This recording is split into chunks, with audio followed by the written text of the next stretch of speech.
Welcome back our YouTube channel. Friends, మనం before D.Ed second ఇయర్కి సంబంధించి ఇంగ్లీష్ మీడియంలో ఇంపార్టెంట్ క్లాసులని మనం చూస్తూ ఉన్నాం. ఈ క్లాస్లో పేపర్ 3కి సంబంధించి ఇంగ్లీష్ మీడియంలో మనం ఇంపార్టెంట్ క్వశ్చన్ చూస్తాం. అయితే చాలామంది కామెంట్ చేస్తూ ఉన్నారు, ఏమంటే తెలుగు మీడియంలో కూడా ఇంపార్టెంట్ క్వశ్చన్స్ ఇవ్వండి సార్ అని. ఆల్రెడీ మన ఛానల్లో తెలుగు మీడియంలో 2 years బిఫోరే మనకి ఇంపార్టెంట్ క్వశ్చన్స్ని నేను అప్లోడ్ చేయడం జరిగింది. మీరు మన ఛానల్లోకి వెళ్ళి ప్లేలిస్ట్లో ఉంటాయి. ప్లేలిస్ట్లో డిఎడ్ ఫస్ట్ ఇయర్కి సంబంధించి, అదేవిధంగా డిఎడ్ సెకండ్ ఇయర్కి సంబంధించి, అదేవిధంగా టెట్కి సంబంధించి ఆర్ డిఎస్సి సంబంధించినటువంటి డిఫరెంట్ టైప్స్ ఆఫ్ సబ్జెక్ట్స్ కూడా ఉన్నాయి అక్కడ. సో అక్కడ మీరు వెళ్ళి వెతకండి. ఇంకొంతమంది కామెంట్ చేస్తున్నారు, మాకు ఆప్షనల్ సబ్జెక్టు 6th పేపర్ పెట్టండి సార్, ఇంగ్లీష్ పెట్టండి, తెలుగు పెట్టండి. సో అట్లా అవన్నీ కూడా ఈరోజు ఈవినింగ్ కల్లా మీకు అప్లోడ్ చేయడం జరుగుతుంది. ఇంకా ఎవరైతే మీ ఫ్రెండ్స్ రాస్తూ ఉన్నారో ఈ డిఎడ్ సెకండ్ ఇయర్, వారికి ఈ మా వీడియోస్ అన్నీ షేర్ చేయండి. వారు ఖచ్చితంగా ఇవి ఉపయోగపడతాయి. ఇంకా మనం చాప్టర్ 3కి సంబంధించి మనం చెప్పుకోవాలంటే it's very important and very easy topic. ఇది చాలా ఈజీ టాపిక్. ఈ సబ్జెక్ట్ అనేది కూడా ఒక టీచర్ గురించి ఉంటుంది, స్కూల్ అట్మాస్ఫియర్, ఉపాధ్యాయుడు గురించి, ప్రధానోపాధ్యాయుడు గురించి ఎక్కువగా ఉంటుంది. హెడ్ మాస్టర్ యొక్క రోల్ ఉంటుంది, తర్వాత ప్రధానోపాధ్యాయుడు ఎట్లా నిర్వహణ ఎట్లా ఉంటుంది పాఠశాలలో అని, లేదా స్కూల్ వాతావరణంలో ప్రధానోపాధ్యాయుడు, ఉపాధ్యాయుడు, తర్వాత టీచర్ అండ్ పేరెంట్స్ మధ్య రిలేషన్ ఎట్లా ఉండాలి అని, లేదంటే స్కూల్లో ఉన్నటువంటి లైబ్రరీ ఎట్లా ఉండాలి అని, లేదంటే ఒక ఉపాధ్యాయుడు తరగతి గదిలోకి వెళ్ళేటప్పుడు లెసన్ ప్లాన్స్ పట్టుకొని వెళ్ళి, లేదంటే పీరియడ్ ప్లాన్ ఎట్లా ప్రిపేర్ చేసుకోవాలని, ఇవన్నీ కూడా ఈ 3rd చాప్టర్లో ఉంటుంది. మీరు గమనించినట్లయితే ఇది చాలా ఈజీ సబ్జెక్ట్ అనుకోవచ్చు. అంటే కాన్సెప్ట్ మనకి ఈజీగా అర్థం అవుతే మిగతా అన్నీ కూడా ఓన్గా రాసేటువంటి అవకాశం ఉంది ప్రతిది కూడా.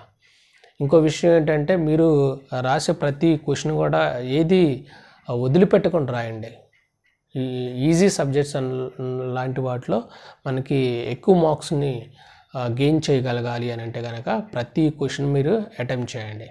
ఇప్పుడు చూద్దాం వీటిలో ఉన్నటువంటి ఇంపార్టెంట్ క్వశ్చన్స్ అన్నీ కూడా చాప్టర్ వైజ్గా నేర్చుకుందాం.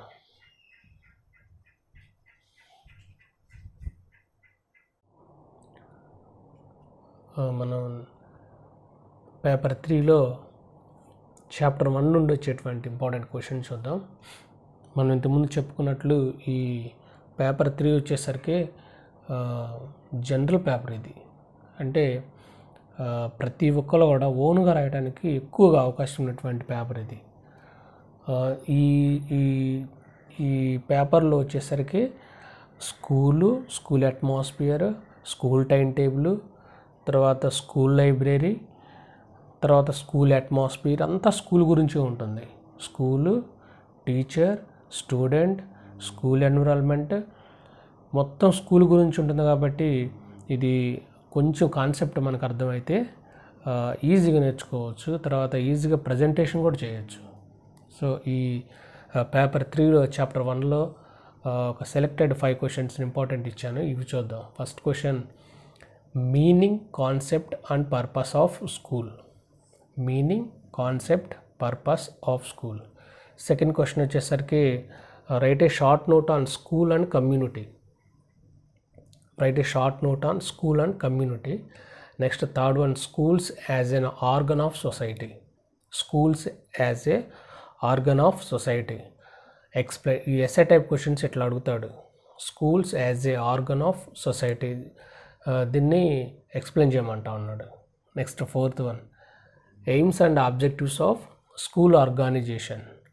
AIIMS and objectives of school organizations. What is the school ambience and explain it. So ఈ 2 types క్వశ్చన్స్లో ఒక ఎస్ఏ క్వశ్చన్ అడగడానికి ఎక్కువగా అవకాశం ఉంది. తర్వాత పైన రెండింటిలో షార్ట్ ఆన్సర్స్కి ఎక్కువ అడుగుతూ ఉంటాడు. మీరు చాప్టర్ 1 బాగా చదువుకోండి. దీని నుండి మీరు ఒక ఎస్సే టైప్ క్వశ్చన్ రాయొచ్చు, 2 లేదంటే 3 షార్ట్ ఆన్సర్ రాయడానికి స్కోప్ ఉన్నటువంటి చాప్టర్ ఇది, చాప్టర్ 1. తర్వాత మనం చాప్టర్ 2లో ఇంపార్టెంట్ క్వశ్చన్ చూద్దాం.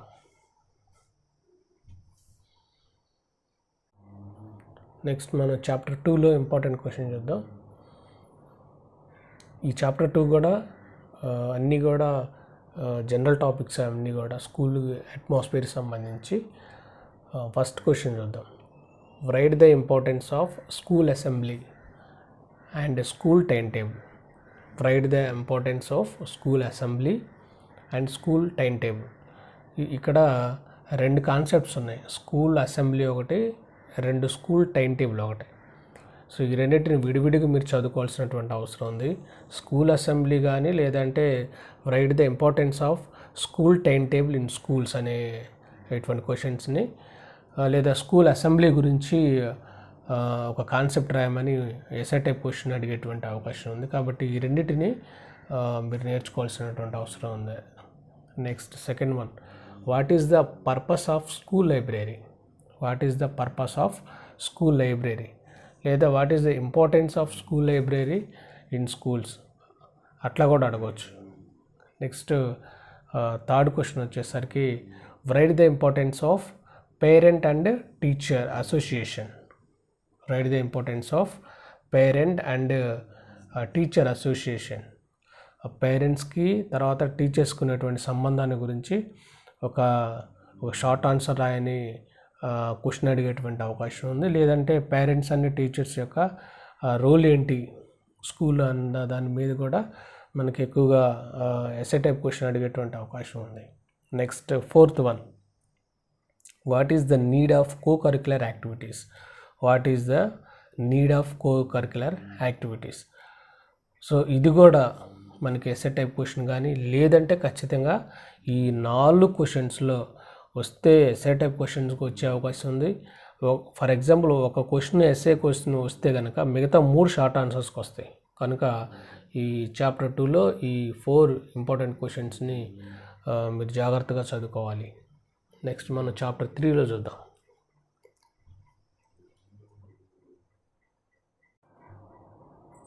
నెక్స్ట్ మనం చాప్టర్ 3లో ఇంపార్టెంట్ క్వశ్చన్ చూద్దాం. What is the importance of school effectiveness and its importance. What is the importance of school effectiveness and its importance. School యొక్క వాతావరణాన్ని ఏ విధంగా ప్రభావితంగా చేయొచ్చు అనేటువంటిది. సెకండ్ క్వశ్చన్ వచ్చేసరికి write a short note on VEC and SMC. VEC అంటే village education committees, village education committees, and SMC అంటే school management committees. Village education committees and school management committees. So వీటి గురించి కాన్సెప్ట్ మనం నేర్చుకోవాల్సినటువంటి అవసరం ఉంది. Next third one, write about school performance indicators. Write a short notes on school performance indicators. Next fourth one వచ్చేసరికి academic performance standards for cocurricular activities. So ఈ 2 questions చాలా important మనకి. Academic performance standard for cocurricular activities are write about a school performance indicators. So ఇవి మనకి chapter 3లో కొన్ని important questions. Chapter 4 చూద్దాం. Next మనం chapter 4లో కొన్ని important question చూద్దాం. Right A concept of school administration and school leadership. ఇక్కడ 2 concepts ఉన్నాయి. Right A concept of school administration. School administration యొక్క ప్రాముఖ్యత గురించి, స్కూల్ని ఎట్లా రన్ చేయాలి, స్కూల్ స్టాఫ్, స్కూల్ హెచ్ఎం, తర్వాత పేరెంట్స్, తర్వాత స్టూడెంట్స్, వీటంతా కలిపి కూడా అడ్మినిస్ట్రేషన్ అంటాం కదా. స్కూల్ అడ్మినిస్ట్రేషన్ ఎట్లా మనం మూమెంట్ చేస్తాం, లేదా అండ్ స్కూల్ లీడర్షిప్, ఈ రెండు కూడా ఈ చాప్టర్లో హెచ్ఎం యొక్క రోల్ని, తర్వాత అతని యొక్క ప్రాధాన్యత, స్కూల్లో అతని యొక్క నిర్వహణ మీద ఉంటుంది ఈ చాప్టర్ అంతా కూడా. కాబట్టి ఇక్కడ నుంచి ఖచ్చితంగా ఒక క్వశ్చన్ ఎస్ఏ టైప్ క్వశ్చన్ వస్తుంది, అది కూడా హెచ్ఎంకి సంబంధించి వస్తుంది. Next second one, write a short notes on school educational management. Write a short note on school educational management. And third one is what is the role of HM in school. ఈ question different టైప్స్లో అడుగుతూ ఉంటాడు. ఎట్లా అడుగుతాడంటే ఉపాధ్యాయుని యొక్క ప్రాధాన్యత ఏంటి పాఠశాలలో అని అడుగుతాడు. తర్వాత లీడర్గా ఉపాధ్యాయుడు వర్ణించమని అడుగుతాడు. సో క్వశ్చన్ ఒకటే కానీ డిఫరెంట్గా అడుగుతూ ఉంటాడు క్వశ్చన్స్. ఏదైనా కాన్సెప్ట్ కూడా హెచ్ఎం గురించి, అంటే ఫర్ ఎగ్జాంపుల్ ఉపాధ్యాయుడిగా నువ్వు ఉంటున్నప్పుడు నువ్వే హెచ్ఎంగా ఉన్నట్లయితే స్కూల్ని ఏ విధంగా రన్ చేస్తావు, స్కూల్ని ఏ విధంగా ఉన్నత స్థాయిలోకి వెళ్ళడానికి ప్రయత్నిస్తావు అనేటువంటి వాటి మీద మనకి ఎక్కువ క్వశ్చన్స్ అడిగేటువంటి అవకాశం ఉంది. ఎక్కువగా ఈ క్వశ్చన్ ఎస్ఏ టైప్ క్వశ్చన్ వచ్చేటువంటి అవకాశం ఉంది. కాబట్టి ఇవి చూసుకొని కొన్ని పాయింట్స్, మెయిన్ పాయింట్స్. సో ఇవి, లేదా ఎట్లా అడగవచ్చు, ప్రిన్సిపల్స్ ఆఫ్ స్కూల్ అడ్మినిస్ట్రేషన్ లేదా ప్రిన్సిపల్స్ ఆఫ్ స్కూల్ లీడర్షిప్. ఇట్లా అంటే క్వశ్చన్ ఒకటే కానీ డిఫరెంట్ టైప్స్లో అడుగుతూ ఉంటాడు. సో ఇది మనకి చాప్టర్ 4కి సంబంధించినటువంటి ఒక 3 ఇంపార్టెంట్ క్వశ్చన్స్. నెక్స్ట్ చాప్టర్ 5 చూద్దాం.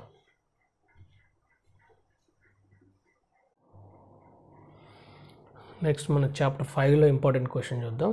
First one, write the responsibility of the head master. Write the responsibilities of the head master. Same ఇదే క్వశ్చన్ రిపీట్ అయింది మనకి చాప్టర్ 4లో. కాబట్టి role of the head master in schools అని కూడా మనం చదువుకోవచ్చు, లేదంటే responsibilities of the head master అక్కడ మీరు చదువుకున్నట్లయితే ఈ చాప్టర్ 5లో కూడా మీకు యూజ్ అవుతుంది. Next second one, what is the co curricular activities. What is the co curricular activities and the types of co curricular activities. ఈ క్వశ్చన్ కూడా మనకి బిఫోర్ రిపీట్ అయింది, కో కరిక్యులర్ యాక్టివిటీస్. అయితే ఇక్కడ the types of co curricular activities. Co curricular activities అంటే ఒకటి కాదు కదా, కాబట్టి ఎన్ని ఉన్నాయి అనేటువంటి దాని మీద మనకి నేర్చుకోవాల్సినటువంటి అవసరం ఉంది. ఇది second question. Next third one, what are the characteristics of good teaching aids. What are the characteristics of good teaching aids. ఇక్కడ మనకి ఆ టీచింగ్ ఎయిడ్స్ మీద అవగాహన పెంచుకోవాల్సినటువంటి అవసరం ఉంది. స్కూల్ టీచర్ అయినప్పుడు నీ తరగతి గదిలో ఉన్నటువంటి స్టూడెంట్స్లో టీచింగ్ ఎయిడ్స్ని ఉపయోగిస్తూ నీ వైపు ఎట్లా ఆకర్షితులుగా చేసుకుంటాం అనేటువంటి దాని మీద, ఈ టీచింగ్ ఎయిడ్స్ మీద మీకు అవగాహన ఉండాలి. మనం ఒక కాన్సెప్ట్ చెప్పేటప్పుడు దానికి సంబంధించినటువంటి టీచింగ్ ఎయిడ్స్ ఏం తీసుకొస్తాం ఏంటి అన్నట్లు. Next fourth question, right the importance of period plan and lesson plan. Period plan మీద అదేవిధంగా లెసన్ ప్లాన్ మీద మనకి తప్పనిసరిగా ఈ కాన్సెప్ట్స్ అన్నీ కూడా మీకు వచ్చి ఉండాలి. పీరియడ్ ప్లాను, లెసన్ ప్లాన్ ఎట్లా ప్రిపేర్ చేసుకుంటా, లేదంటే పీరియడ్ ప్లాన్ని ఎట్లా డెవలప్ చేసుకొని క్లాస్ రూమ్కి వెళ్తావు అన్నట్లు. సో ఇది ఈ చాప్టర్ 5లో మేజర్గా మనకి 4 ఇంపార్టెంట్ క్వశ్చన్స్. నెక్స్ట్ చాప్టర్ 6 చూద్దాం. మీరు గమనించినట్లయితే ఇవన్నీ కూడా ఒక టీచర్కి సంబంధించినటువంటివి. టీచింగ్ యాక్టివిటీస్ లేదా teaching AIDS, lesson plan, period plan అవన్నీ కూడా. కాబట్టి కాన్సెప్ట్ అర్థమైతే ఓన్గా రాసేయచ్చు.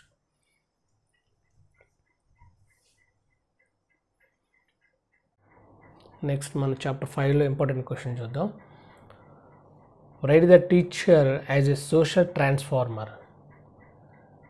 Right the teacher as a social transformer. మనం ఇది కూడా రిపీటెడ్ క్వశ్చన్ టీచర్ గురించి. సో ఇది కాన్సెప్ట్, సోషల్ ట్రాన్స్ఫార్మర్ అనేది సమాజానికి, పాఠశాలకి లేదా పాఠశాలకి సమాజానికి మధ్య వారధిలాగా ప్రధానోపాధ్యాయుడు లేదంటే ఉపాధ్యాయుడు ఎట్లా ఉంటారు అన్నట్లు ఈ first question. Second, write the about the teacher professional ethics. ఉపాధ్యాయుడిలో ఉన్నటువంటి విలువలు, values, moral values, social values, ethics. ఈ ఉపాధ్యాయుడిలో ఎలాంటి వాల్యూస్ ఉండాలన్నట్లు. Next, need and importance of in service teacher education. Need and importance of in service teacher education అంటే సర్వీస్లో ఉన్నటువంటి టీచర్స్కి టీచర్ ఎడ్యుకేషన్ అంటే సెమినార్స్ అటెండ్ అవ్వటం కానీ లేదా కాన్ఫరెన్స్కి వెళ్ళటం కానీ. సో దానికి సంబంధించినటువంటిది third question. Next, fourth one, what is the importance of attending seminars, conferences, workshops and professional of programmes of teacher. So ఇది ఫోర్త్ క్వశ్చన్. ఇంకా ఇక్కడ మనకు కొన్ని కాన్సెప్ట్ ఇచ్చాడు, ఇవి షార్ట్ ఆన్సర్స్ అడుగుతాడు. ఇది కూడా మనకి పేపర్ 1లో రిపీటెడ్ క్వశ్చన్సే. ఓబీబీ అంటే ఆపరేషన్ బ్లాక్ బోర్డ్.